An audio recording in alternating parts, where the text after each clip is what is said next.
Hello, everyone. We have a very special guest with us today. He is a graduate of Harvard College and Stanford Graduate School of Business. He has also founded Housatonic Partners, which is a private equity firm with offices in Boston and San Francisco. Interestingly, he has written one of those rare and special books which has won acclaim from none other than Warren Buffett and Charlie Munger. The book is called The Outsiders, and we are thrilled that the author, Mr. William Thorndike, is here with us in person today to talk about The Outsiders. Welcome. Thank you, Saurabh, very much. Thank you. So I guess to kick it off, why don't you give the audience here and the thousands on YouTube an elevator pitch of the book and what it's all about? Okay, great. So I think the best analogy for the book is duplicate bridge. So how many of you play bridge? That's a rather low penetration. That would be zero. Okay, so so duplicate bridge is an advanced form of bridge in which a group of teams of two show up in a room. They're divided into tables of four, each of which is then dealt the exact same cards in the exact same sequence, minimizing the role of luck. Then at the end of the evening, the team with the most points wins. So I would contend over long periods of time within an industry, it's duplicate bridge, right? So if one company materially outperforms the peer group, that's worthy of study. So the 8 companies and CEOs profiled in the book, they each fit that pattern. They had to meet 2 tests. The first was an absolute test. They had to have better performance relative to the S&P than Jack Welch had during his tenure at GE. And then the second test was a relative test. They had to materially outperform the peer group. And so if you look across that group of 8, 7 men and 1 woman, by definition, they had to do things differently than the peers. But it turned out that the specific actions that they took, the things that they did, were remarkably similar across the 8. So they competed in a wide variety of industries, so ranging from manufacturing to defense to consumer products to financial services, and across very different market cycles. But the specific actions they took were remarkably similar to each other. And the primary area of overlap was in the area of capital allocation. Mm-hmm. And so I think the easiest framework for thinking about capital allocation is that to be a successful CEO, over long periods of time, you need to do 2 things well. You have to optimize the profits of the business you're running, and you then need to invest or allocate those profits. And again, I think the framework for that is there are only 3 ways that a business can raise capital to invest. It can tap its internal cash flow, mm-hmm. It can raise debt, or it can issue equity. Mm-hmm. And then there are only 5 things you can do with that capital. So you can invest in your existing operations, you can buy other companies, you can pay down debt, you could pay a dividend, and you can repurchase your shares. That's it. So over long periods of time, the decisions CEOs make across those alternatives have an enormous impact on per share values. So if you took 2 companies with identical operating results, same level of revenue and the same level of profitability, and 2 different approaches to capital allocation over long periods of time, they drive 2 very different per share outcomes for their shareholders. The second piece is that if you looked at this group of 8, they fit an interesting sort of personal profile, right? So all 8 were first-time CEOs. It's a very surprising finding. Over half were under 40 when they got the job. Only 2 had MBAs, 4 had engineering degrees. And as a group, if you were reaching for adjectives to sort of try to describe them, you would not use the traditional CEO adjectives of charismatic, strategic, and visionary. Instead, you'd use other adjectives like pragmatic, flexible, opportunistic, dispassionate, rational, analytical, words like that. So they fit a slightly different profile. So I'll stop there, but that's a bit of an overview of some of the themes in the book. Picking up on how you describe their personality, you're saying you would not associate it with charisma and so on. And you also mentioned early on Jack Welch, who's arguably one of the most celebrated CEOs in business history. But I remember reading in your book, and correct me if I'm mistaken, you say that Jack Welch does not even belong to the same zip code as Henry Singleton, who is one of the CEOs profiled in your book. Can you say more about that? Yeah, so Jack Welch was a great CEO, period, and it's the reason that he was the benchmark used as one of the two tests for selecting the 8 for the book. But if you look at his returns are extraordinary. So he ran GE for 20 years, and he averaged about a 20% compound annual return across that period of time, which is extraordinary. However, his tenure coincided with a record bull market run in the broader stock market. So I think really the way to frame that is how did he perform relative to the broader market? And he meaningfully outperformed the market, so 3.3 times the S&P over the time he was there. Mm-hmm.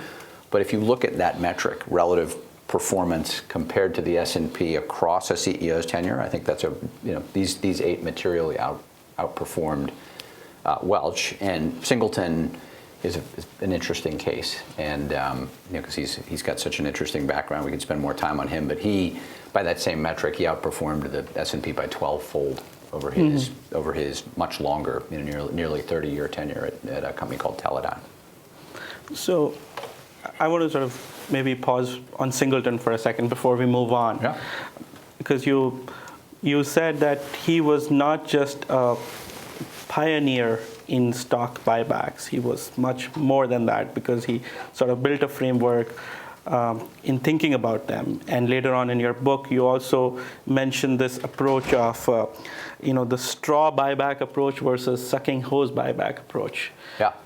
Can you share more on that with us? Yeah, so I'm going to start. I'll give you a little background on Singleton first. Yeah, maybe sure. That. So Singleton is a very interesting case, and I think would resonate particularly with this audience because he had an advanced math background. So he was an undergraduate, earned his master's and PhD in electrical engineering from MIT.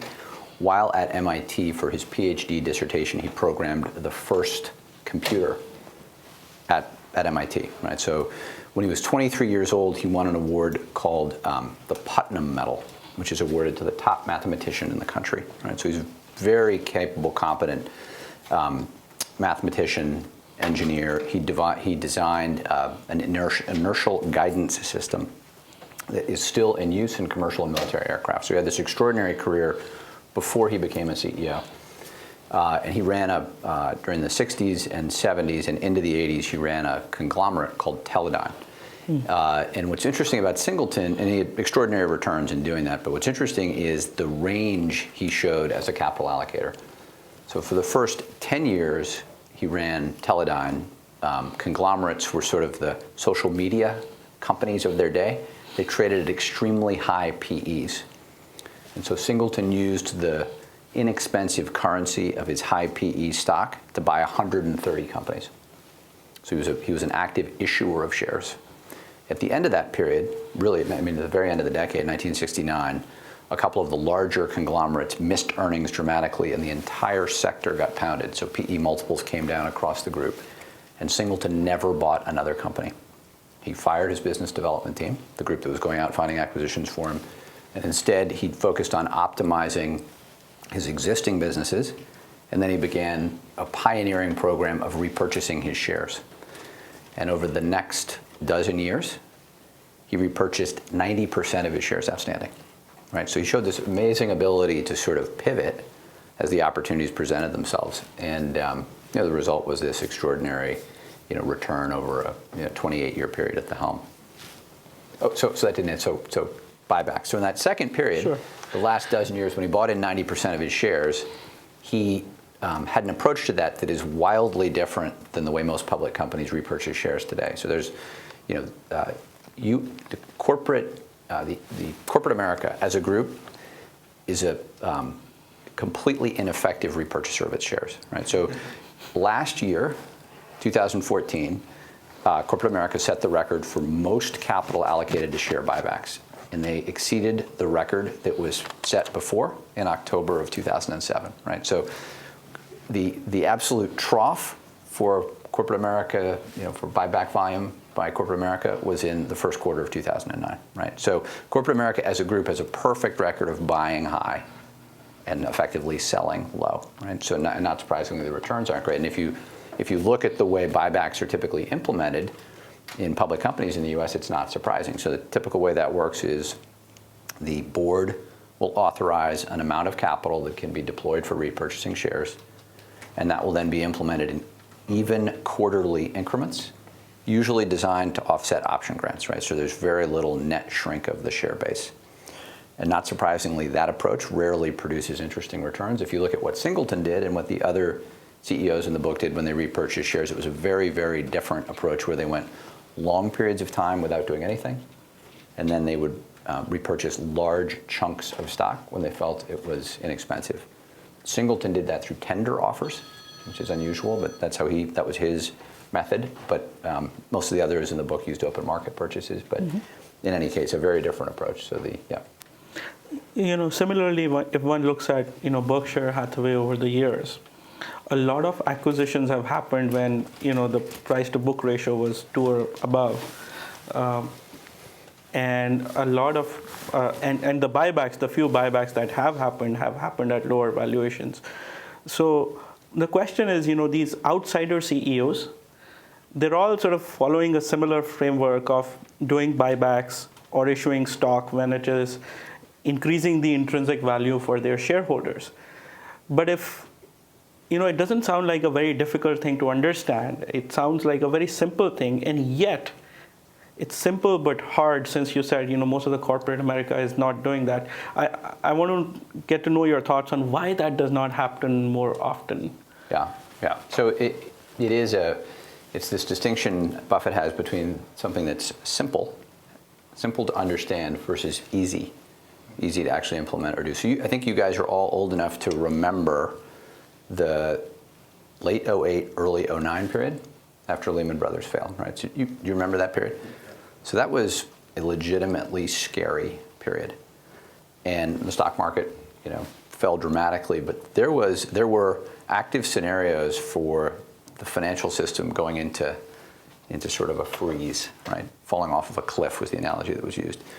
And so corporate America as a group reacted in a way that's not irrational to that. They generally focused on paying down debt and husbanding resources given the uncertainty, right? So not irrational at all. But if you looked at the two outsider CEOs, the two CEOs from the book who were still active during that period of time, their actions were entirely different than that pattern. And so the two CEOs who are active still are Warren Buffett at Berkshire Hathaway and a guy named John Malone, who runs a complex of companies centered now around Liberty Media. And for both of them, the 18 to 24 months following the fall of Lehman was the most active period in their career. So while the rest of corporate America was husbanding resources and sort of standing by the sidelines and healing balance sheets, they were aggressively deploying capital, buying companies, repurchasing shares, but that's easy to intellectually understand, but it requires a certain temperament to be able to actually implement it in the heat of really difficult times. Sure. So, picking up on what you said about John Malone, and reading your book, I noticed this trend with Cap Cities and Tom Murphy as well, where there was this idea of roll-ups, acquiring companies and then sort of improvising their operating metrics. And less in Tom Murphy's case, but more in John Malone's case, I guess debt has had to play a significant role. My question to you is, when the whole sector, media, was doing well, and you see a long runway, maybe one can look at debt and the long-term value it will bring to shareholders. But do you think the same sort of philosophy and the same sort of valuations and the same perspective towards debt would make sense today when a lot of things are changing in media, for example? Right. I think that's a very good question. So I think all of these CEOs, with the exception of Buffett, although we can come back and talk about that, but all of the CEOs in the book were users of debt in some form or fashion. Some of them quite aggressively. But their use of debt and their degree of aggressiveness in deploying debt was very much related to the underlying predictability of their business models. So the most active user of debt by a wide margin in the book was John Malone. But John Malone, over the course of the time that the book focuses on, was focused in the U.S. cable industry before the advent of satellite delivery of programming. So effectively a regulated monopoly business with very predictable recurring revenues, utility-like recurring revenues. So Malone recognized that predictability. So as an example, you could go back and trace the severe economic downturns while Malone was running TCI. Cable subscribers grew throughout all of them over his tenure. Okay, so he's a bit of a different case than Capital Cities, which was focused on advertising-supported media. So their largest cash flow source was TV stations at a time when network TV was much more dominant than it is now. I think today it's a very different situation. And so always your lens, I think, in using leverage has to be, you have to have a degree of confidence in your projections for cash flows going forward, even in times of economic stress, and then you need to have an appropriate amount of leverage for that perspective, that set of projections. And so now you, I think, have a much harder time getting comfortable with the sort of leverage that Capital Cities used occasionally to fund acquisitions. For those sorts of businesses today, it wouldn't make sense. Okay, so you're basically saying that what happened in hindsight, it's the framework and principles that have to remain consistent. It's not those specific actions that need to repeat themselves. Would that exactly, yes. Yep, that's a fair characterization, yeah. So that leads me to my next question, which is, not only were these outsider CEOs themselves contrarians, and they did remarkably well for their shareholders, but along the way, that also, as you write in your book, created a diaspora of alumni from these. Can you talk more about that and how you think about that and why that happened? Yeah, so I think I think there's a bit of an analogy with ducklings. So there's this concept with ducklings that they imprint on the first thing that they see when they're born, which, the vast majority of the time is their mother. And they then follow that.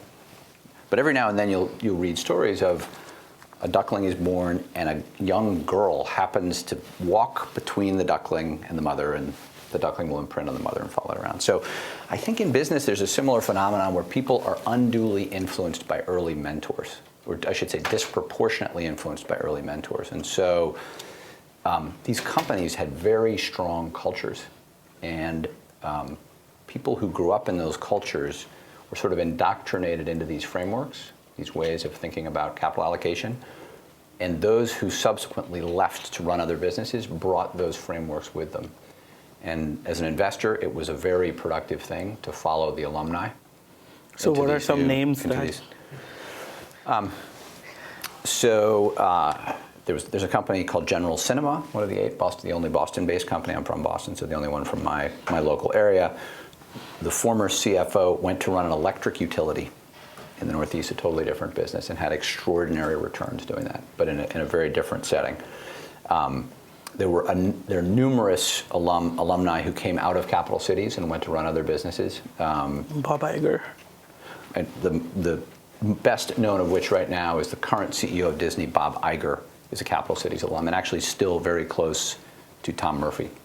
Tom Murphy, who's now in his early 90s, is still an active mentor for Iger at Disney. So there'd be any number of examples of that. So that's a pattern that is definitely has proven to be fruitful over time for investors. So on that theme, if you take, say, Danaher as an example, and even if it's an outsider CEO, but they find a company that might be subjective to cyclical headwinds. So I'm thinking of Colfax in my mind right now. Yeah. Would it be fair to just pay a high multiple or pay a high valuation, even in a cyclical industry, but genuinely an outsider CEO. So how should investors think about valuations along with the characteristics of the industry and the management? Yeah. So interestingly, it would be logical to expect that capital allocation ability would trade at a premium. But if you look at it's interesting, if you look at the actual data, often it doesn't. And I think there are a couple of reasons for that. One is this approach to thinking about capital allocation, one of the hallmarks of it is a focus on minimizing taxes. Mm-hmm. Over long periods of time, optimizing around taxes can have an enormous impact on shareholder value. But optimizing around taxes often correlates with complexity. So it often makes those businesses harder to understand. Also, these CEOs generally did not spend a lot of time on investor relations.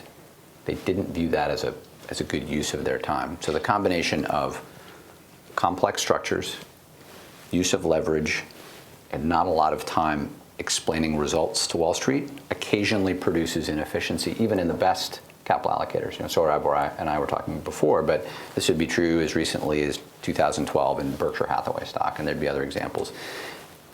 Colfax is an interesting case because it's a mini me, so to speak, of Danaher, which is run by the Rales brothers, Mitch and Stephen Rales, who have just an extraordinary record, clearly an outsider group. They're sort of starting over again with a very similar approach in this company, Colfax. The initial acquisitions there are in industrial businesses, which are cyclical.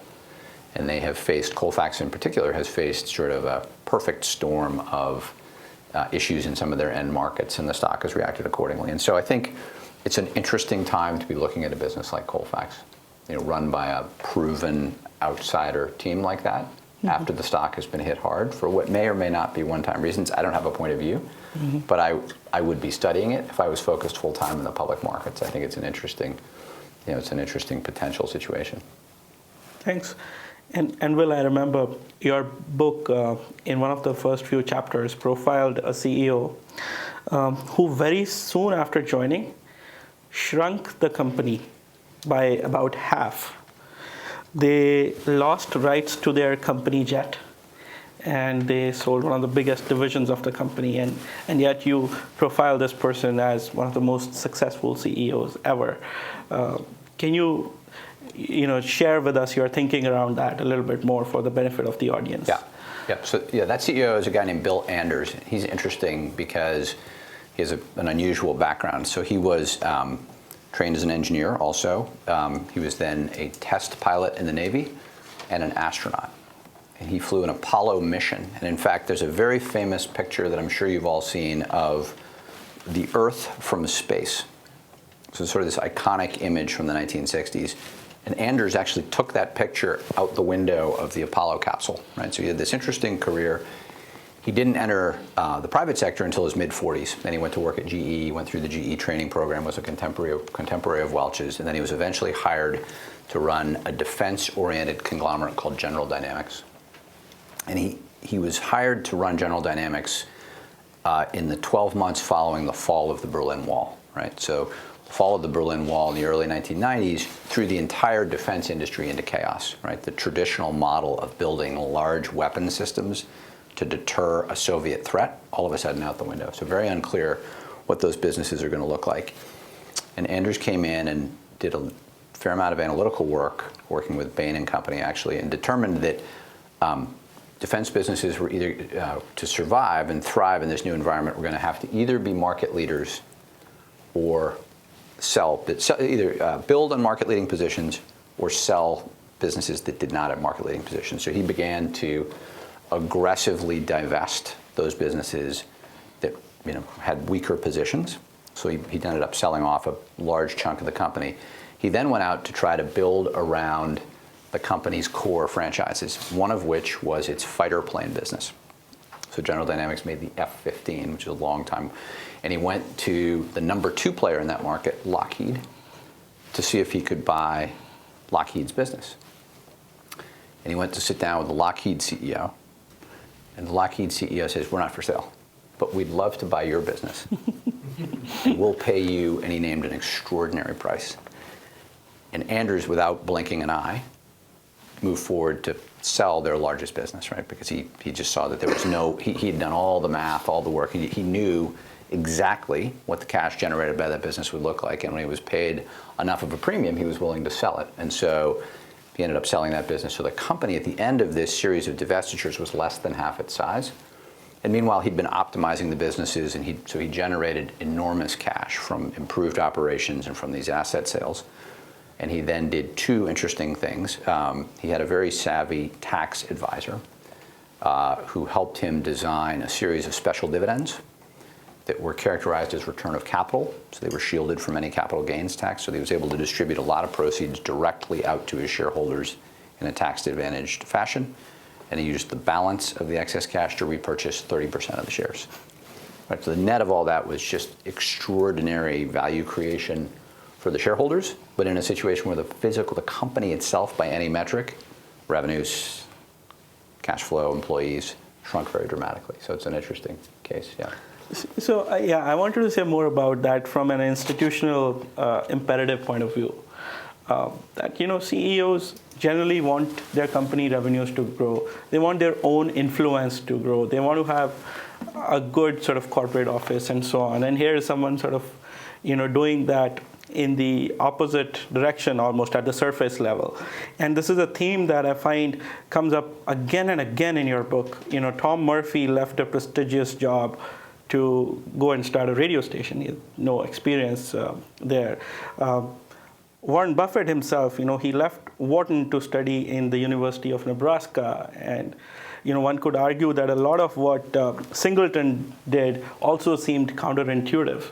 So there's a contrarian, almost a rebellious streak that one sort of senses in these CEOs. What do you think gives them the strength to act the way they do? Yeah, that's a good question. So I think, the word I would use to characterize that sort of strain of independence is iconoclastic. So these guys were iconoclasts. They were intentionally comfortable doing things different than the peer group. And what drove their confidence, their ability to have these contrary positions, was that it was rooted in deep, analytically based conviction.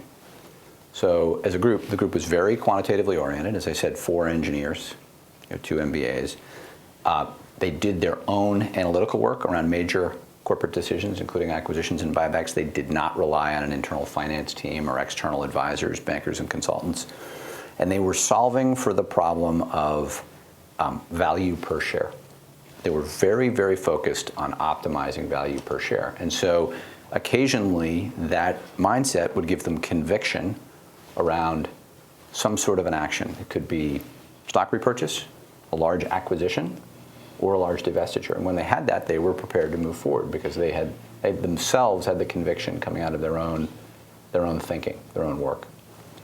Sure, thanks. And finally, I'm sure the question about who are the modern outsider CEOs is going to come up. So I'm going to pause myself on that, and it'll come up during our discussion. But before we open it up to the audience, I wanted to ask you, if you look at a CEO who wants to improve the intrinsic value per share, but let's say their horizon of doing this is not a few years, but maybe decades or even centuries. And I'm thinking of someone like Jeff Bezos. A comment that's been attributed to him is he's said to have said, "Your margin is my lunch." How does one think about a CEO like that in the context of outsiders? Yeah. So I think a common trait across this whole group was optimizing for long-term value per share. I should have emphasized that, Saurabh. That's very true. Long-term, I would define, in the context of, sort of from today, looking forward 3 to 5 years. I think that's really kind of the visible business future. I think decades and centuries is harder, at least in most businesses. It's just particularly in your business, right? That it'd be hard to look out that far and make decisions accordingly, I think, in most of your business lines. So I think that's a more realistic time. I think Amazon is a fascinating case and Bezos is a fascinating case. So if you said, so you guys have an exceptional business, it's been extraordinarily well led, But if I was put on the spot and asked to name an outsider CEO among the traditional, the technology CEOs of the last 25 years, Bezos would be the first choice for me. And it would be because I believe, and I can't say that I've studied the company in great detail, but I have read annual reports, and I believe he's optimizing for per share values 5 to 10 years out. And he can afford that time frame because he owns such a large percentage of the company himself, right? So he has the ability to tune out the noise by virtue of having so much ownership concentrated in his own hands. So I think he's an interesting case. And who are the other CEOs in today's market or today's businesses that seem like the outsider CEOs to you? Yep. Okay. So you mentioned the Rails brothers at Danaher and Colfax. I think they very definitely fit the model. There's a wonderful CEO named Nick Howley who runs a business called TransDigm that focuses on specialized aircraft components and has done an extraordinary job building value there. There is a CEO named Mark Leonard who runs a very interesting software business in Canada called Constellation Software, using many of these principles. I believe, controversial as it is at the moment, that Mike Pearson at Valiant, although it's still early days, has many of these traits and is a very interesting case to watch unfold. There's a reinsurer called Arch Re that runs its business very much along these lines, I think.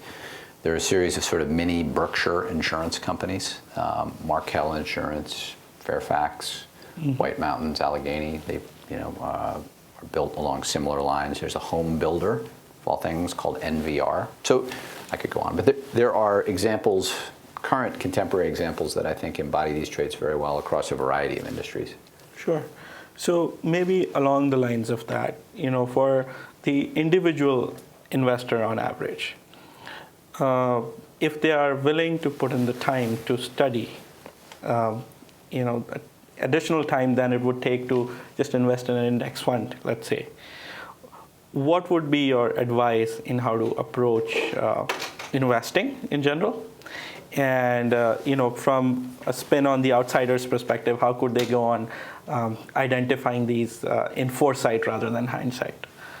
Yeah, so I think your first qualifier, Saurabh, is very important. So I think if you're going to actively manage your own retirement portfolio, you have to be committed to putting in the time to do that. And it has to be something that intellectually you enjoy doing. So otherwise, you're going to be better off with index fund type solutions, I think, longer term. But if that does fit for you, then I think you have a question around portfolio construction, which is, I think, a very personal, temperamental thing. But are you going to be concentrated or are you going to be diversified? There's sort of arguments for both. So I think those are things that you just have to sort out for yourself with advice from people you respect. As to identifying, so I think there are two ways to invest in outsider CEOs. One is to keep a list of the proven outsider CEOs, some of whom we've talked about. You could start with Buffett and Malone, and then systematically track the value of their stocks and have some parameters around when you might buy it. I mean, Buffett has given you parameters about when he'd buy Berkshire, so you can start there. But you guys create algorithms. If Berkshire's ever trading at 1.2 times, it ought to flash red on your screen. You ought to put some in your personal account, right? That's easy, right? So I think there's some things like that with existing known outsiders. You ought to have them on a watch list. And as I say, from time to time, they systematically trade at discounts to their peers, crazy as that is. So you ought to be set up to wait for those opportunities. In terms of recognizing new outsider CEOs, I think that's a hard thing to do. I think they need to have been in the seat for at least 5 years to have enough in the way of actions taken to be able to have a point of view on whether they're really outsiders. So in the first 5 years, you just don't have enough data to go on. Pearson's right around, it's interesting, he's right around 5 years. I think in those 5 years, the early markers are interestingly qualitative. I think vocabulary means a lot, right? So I think it's very interesting to hear how a CEO talks about their business or how they write about it in their annual report. And so I think you get extra credit if you use the words per and share consecutively a lot, like just starting there. If you're optimizing things per share as opposed to just we're going to grow revenue, we're going to grow profits. Every time someone says that, particularly in the connection with profits, you'd like to hear them say per share immediately afterwards. Because just growing profits, that can actually you can destroy a lot of value growing the business, growing profits, growing revenues.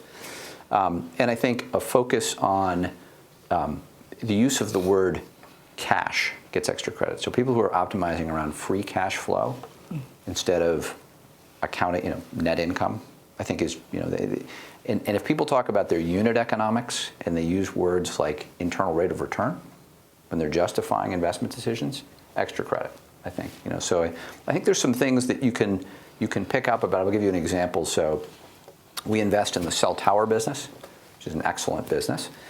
There are two public companies, two dominant public companies, American Tower and Crown Castle, and I have years of going to investment conferences and hearing those two companies present. Both have been great stocks over a long period of time, but their approaches to capital allocation and to running their businesses are very different. American Tower is the largest player, and historically, if you sit at one of their presentations, they'll talk about number of towers, revenue, what they call tower cash flow, and EBITDA, which is the use of the metric of cash flow that they talk about. And they've done a great job building their business. And if you then sat in on Crown Castle's presentations over time, you'd see that they evolved over time under a CEO who was an engineer, a different metric. And it evolved over time, but eventually they would just say, we're running our business to optimize for one thing, and that's recurring free cash flow per share. Right? And so they had moved to a single metric that was differentiated from what others in the industry were doing.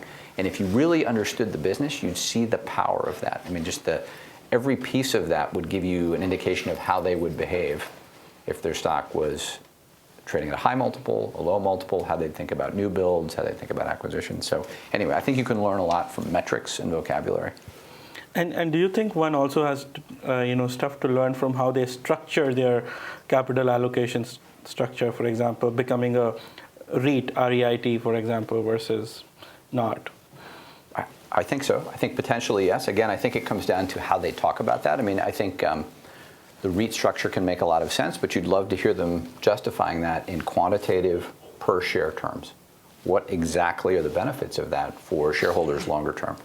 Why is that going to produce higher per share values than a non-REIT format, non-REIT structure? I was hoping you would share your opinion on that. I think it varies by industry, honestly. I mean, the REIT structure. No, in the examples that American Tower and Crown. Oh, well, they're all REITs now. So they've all made that decision. And I think it's a very rational decision for that kind of a business. It wouldn't have been as rational earlier on when they were growing more rapidly. Because they had to reinvest. Because it's just the dynamics of those recurring capital-intensive businesses, I think. But I think at this stage for both of them, that's a very rational decision. Great. So I have a bunch of audience questions for you. Great. The first one, you shouldn't be surprised you're at Google. The question is, how do you think about Larry Page and Alphabet in the framework of outsiders? Yeah, so I admit I'm a little embarrassed. I don't really know all the details of Alphabet. So I'm very intrigued, and I think, I think Google, I was obviously thinking about Google more generally. I mean, I think, look, it's just an extraordinary company that you guys work for, extraordinary business. And it's, phenomenal value has been created. And I think you guys seem very well positioned in your major business lines going forward. I think the issue for Google is, so I'll give you an analogy. Charlie Munger once wrote about the difference between CBS and capital cities in the heyday of the TV station business, the 1960s and 70s, when those were basically incredibly profitable oligopoly businesses. And capital cities ran this very lean, frugal, optimizing sort of a structure around those businesses while maintaining leadership positions for its news broadcast, so investing in the product. But CBS divested outside of the core business. It bought the New York Yankees baseball team. It bought a toy business. It built this landmark headquarters building called BlackRock. You can still see it in New York. Had a corporate structure with tons of presidents and vice presidents and co-presidents. And Munger referred to CBS as a prosperity-blinded indifference to costs. And he contrasted that with. So I think the issue for Google is you guys are so incredibly profitable that you don't have to make capital allocation trade-offs. You can kind of do it all, right? You can sort of try things.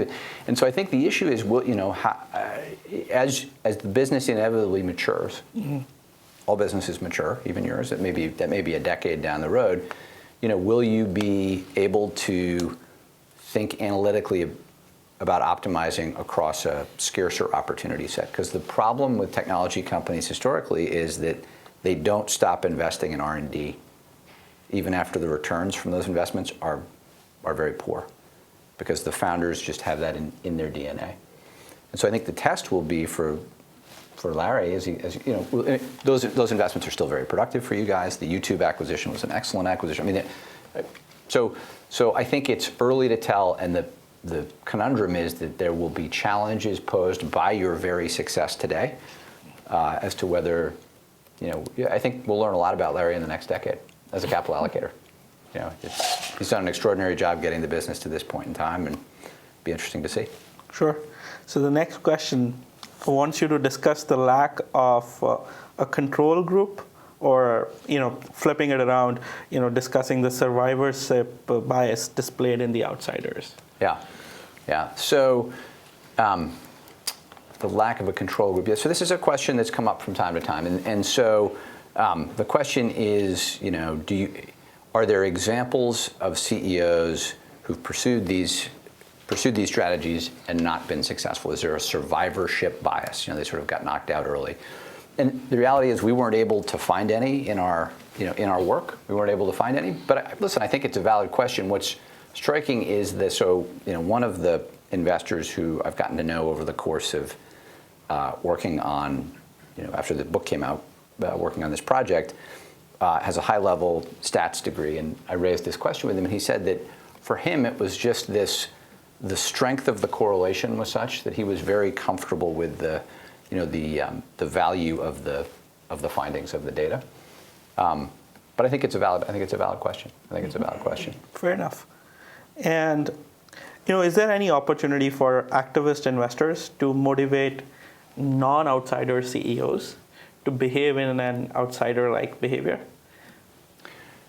The short answer is yes, but sort of a qualified yes. I think that activism is very popular at the moment, but there are very different approaches to activism, and the world of activists divides into two camps. Those who are sort of optimizing around short-term outcomes, and those who are more focused on longer-term outcomes. So Value Act and Nascent Pelds would be examples of the latter, and there'd be plenty of examples of the former. And I think that group of activists has had the longer-term group of activists has had a very positive impact on capital allocation trends over time, and have been able to demonstrate that they can come in and, working productively with the management team, make changes that are very beneficial for shareholders. I think the shorter-term group, the data is much more mixed. So I think it's very dependent on, the CEO and the board, right, in any given case. But generally, I think activism is a positive for more rational capital allocation. Sure. And I have to ask, for those of us in the room, and actually you're going to have a much wider audience, even on YouTube, for the folks who are not necessarily professional investors, who are not finance majors, but who are maybe students or individual investors. So this is a continuation of my previous question. What is your general advice to them about how to invest and be successful in long-term investing horizons? Yeah, so that's a good question. So I think a lot of it comes back to that question I asked earlier. Saurabh, you enjoy investing intellectually. It's something that obviously is stimulating, engaging for you. That's not true for everybody. So I think you have to, if you're going to manage your own account, which is, I think, a wonderful thing to do, you have to really enjoy that activity and be interested in putting in the time to do that well. I think otherwise you should look at more passive alternatives for managing your assets. And it's really hard long term to beat intelligent indexing, just from a cost efficiency perspective. The other alternative, which can beat index investing, is if you can find a very good manager with a very good long-term record, and you can identify a manager like that and stick with them, you can earn significant returns over time. It's hard to do that. It's hard to find them. It's hard to stick with them when they underperform, because even the best managers will have periods of underperformance, and the worst time to leave them is when they're underperforming. But every fiber of human instinct is to leave them at that exact juncture, so it's hard to resist that. The third alternative is to manage the account yourself. And that can be the most rewarding, both in terms of returns and personally, but you really have to be wired, I think, in a certain way to want to want to do that. And people in this room may be self-selected a bit for that. But sure. Any other I questions? suggest you hire Madoff. Long-term, beating the market. not long enough term, clearly. And I think you need, I think you need to understand the strategy and make sure it resonates for you. I think there were questions about the strategy there that lots of sophisticated investors looked at Madoff over the years and didn't participate. So I think there were worrying signals, but that would argue for a portfolio of managers. Sure. Should I grab a mic or something? Or you just repeat the question. Yeah, I'll repeat the question. So your work focuses very narrowly on sort of increasing value per share, which is the game as it's played today. I'm just curious your thoughts. There's a growing amount of people talking, and maybe most poignantly Robert Reich's new book about how it's sort of missing this larger dynamic that when you focus so narrowly on that, it's caused a lot of political distortions, and it's caused a lot of sort of rent-seeking behavior in various cases that maybe actually is making capitalism overall less efficient. Yeah. So in some ways, your book could be a handbook for driving to hell in the fast lane if you buy that argument. I'm just kind of curious how you think about that larger balancing act and what responsibility, if any, summarize the CEOs should be thinking about that. It's too loud. Do you so I want- need to repeat it. Okay. Great. Okay. So first of all, I think that's a great question. So I think there's an important distinction between optimizing per share value in the short term, which I would define as 24 to 36 months in the public market, versus longer periods of time. Right? So the average tenure of the CEOs in this book is over 20 years. Okay. I believe over longer periods of time, that one metric captures a lot of other important things, including some things that Reich should be focused on. So you cannot have exceptional long-term per share performance unless you are delighting your customers. You have a employee base that's loyal and fulfilled, and you're not treading outside of societal norms and parameters around environmental behavior, realizing those are going to change over time, right? So what was acceptable in the 60s and 70s would be different now, but you've got to play within those rules, right? So I think as a long-term, as a single metric, it's pretty good at picking up all of those things, and I think it's hard. It's hard to measure performance in some of these other areas precisely, right? So how, are you environmentally sensitive? Are you really taking care of your employees, both while they're employed for you and afterwards in the retirement programs and health programs, the other benefits you're providing, other ways of being a good corporate citizen? So I think it works pretty well long term across those dimensions. Short term, it can be the antithesis of that. If you're optimizing short term cash flow per share, benefits plans are one of the first places you'd look. You would look at raising your prices aggressively to existing loyal customers because they're not going to churn immediately. And you can get 12 to 24 months of improvement. There are a lot of things you would do if your goal was just to optimize 24-month out cash flow, and those would be. So anyway, I don't know, but that's a way of thinking about that. Other questions? At the time of Henry Singleton, it was very rare for a company to buy back stocks, right? Right now, almost every company would buy back stock, right? And another example, like the 3G Capital, they're using like zero-based budget, right? And I read that the other food company, they're doing roughly the same thing. So does it mean that in the long term, this outsider technique is going to be used by everybody, so that this outsider mentality would not be that valuable? That's a great question. So I think the answer goes back to both of those pieces. Let's look at the buybacks first. So we talked earlier about buybacks. So buybacks are very popular right now, but because of the way they're being implemented, I think it's unlikely they're going to create significant value generally across corporate America.